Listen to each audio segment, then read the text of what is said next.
अस्सलामुअलैकुम, welcome to my YouTube channel Shajre Mamnu के आने वाले एपिसोड्स में आप देखेंगे कि यिल्दिज़ के पास हॉस्पिटल का बिल देने के लिए पैसे नहीं होते। यिल्दिज़ का दोस्त आमर उसकी मदद करने के लिए काया के पास जाता है और उससे यिल्दिज़ की मदद करने के लिए कहता है। काया यिल्दिज़ की मदद करने के लिए तैयार हो जाता है और हॉस्पिटल का बिल दे देता है। खालिद शायका से शादी करने का कहता है, फिर दोनों काया से मिलते हैं और शादी का बताने के लिए। जब उन्हें पता चलता है कि काया ने यिल्दिज़ की हेल्प की है तो वो काया से लड़ते हैं और उससे कहते हैं कि यिल्दिज़ की वजह से हमें इतनी मुश्किलात का सामना करना पड़ा, लेकिन तुम फिर भी उसकी हेल्प कर रहे हो।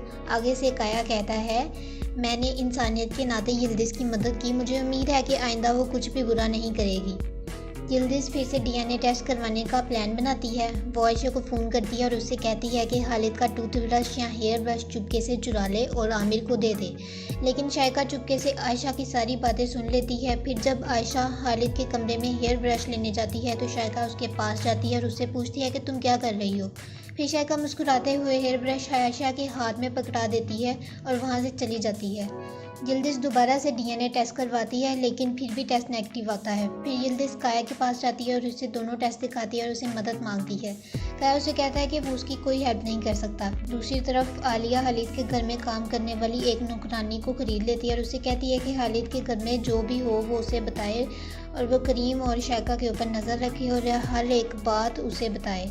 वो नौकरानी आलिया की बात मान लेती है। वो नौकरानी जब भी आलिया को फ़ोन करती है वो यही कहती है शायका सबका बहुत अच्छे से ध्यान रख रही है। दरअसल वो नौकरानी शायका के अहकामात पर काम कर रही होती है।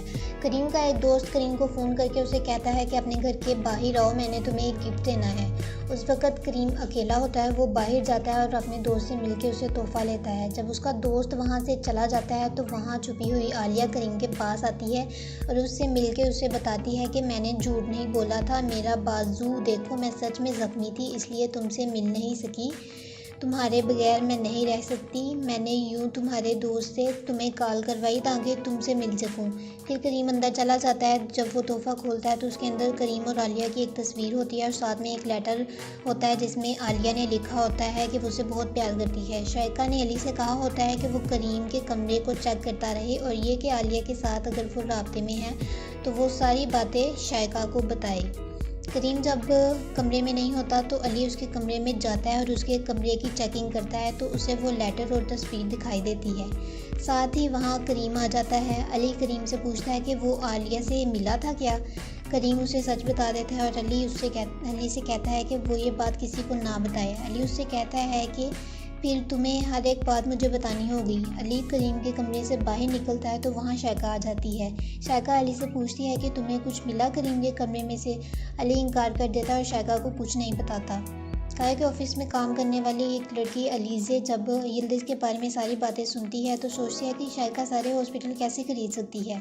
फिर उसके जहन में कुछ आता है और वो यिल्दिज़ से मिलने आ जाती है और उससे कहती है कि आप अपना और बच्चे का डीएनए टेस्ट करवा के देखें। यिल्दिज़ डरने लगती है कि अगर डीएनए टेस्ट नेगेटिव आ गया तो क्या होगा। फिर वो डीएनए टेस्ट करवाने हॉस्पिटल चली जाती है। जब रिज़ल्ट आता है तो उसे पता चलता है कि जो बच्चा उसके पास है वो उसका नहीं। फिर वो बेहोश हो जाती है। जब उसे होश आता है तो वो रोती रहती है। जब आलिया को उसके बारे में पता चलता है तो वो यिल्दिज़ के पास आती है। यिल्दिज़ रोते हुए आलिया के पाँव में गिर जाती है और उससे कहती है कि मेरी हेल्प करो। आलिया भी इमोशनल हो जाती है। आलिया उससे कहती है कि मैं तुम्हारी हेल्प ज़रूर करूँगी।